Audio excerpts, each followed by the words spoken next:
young eggs and larvae, and right there's the queen. She's a darker queen than the last couple hives we've looked at. I'm going to glance at this side real quick, and then she's going back in the hive.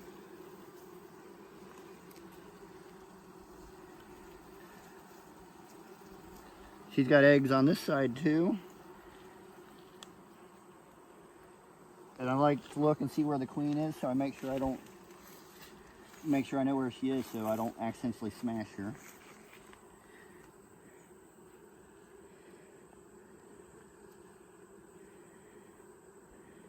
Go ahead and slide those two frames together so she's protected.